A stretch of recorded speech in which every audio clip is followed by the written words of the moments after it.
ఏ విధంగా ఉన్నారో ఇప్పుడు ఏ విధంగా ఉన్నారో ఒక చీఫ్ మినిస్టర్ చంద్రబాబు నాయుడు గారిని విమర్శించే హక్కు అయితే ఆమెకి ఆ మాత్రమూ లేదు. ఎందుకంటే సీఎం అందరికీ తెలుసు, సీఎం అనే పదవి అందరికీ తెలుసు. సి అంటే చీఫ్, ఎం అంటే మోసపోయింది అని చెప్పి ఆవిడ ఒక ఓడి వాడారు.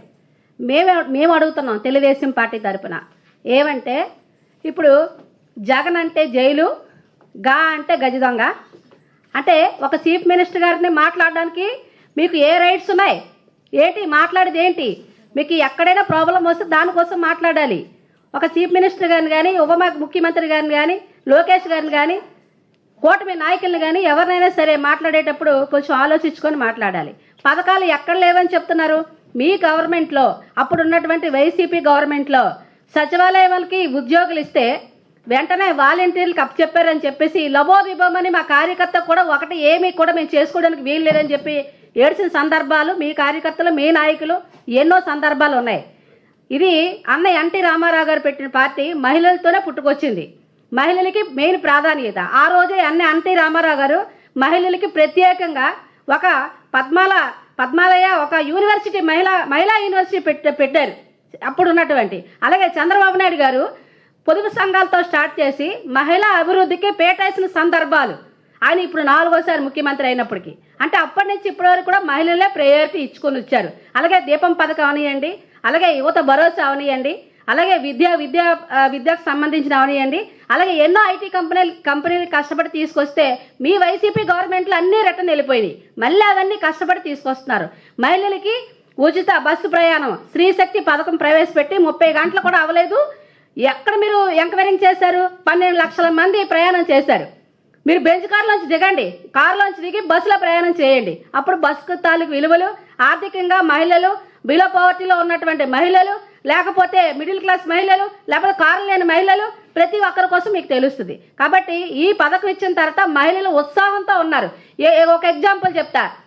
పాడేరు నుంచి కానీ, అరకు నుంచి కానీ, అలాగే ఆనందపురం నుంచి కానీ, ఈ తగరపోలస నుంచి కానీ ఎక్కడి నుంచి అయినా సరే ఒక మహిళలు కాయగూరలు పండించి ఆ కాయగూరలు తీసుకురావాలంటే తెల్లవారుసరికి కొంత ఈ వచ్చిన ఆదాయం ఏదైతే ఉందో, లాభం ఏదైతే ఉందో ఆర్టీసీ బస్సుకే వేసేవారమ్మా.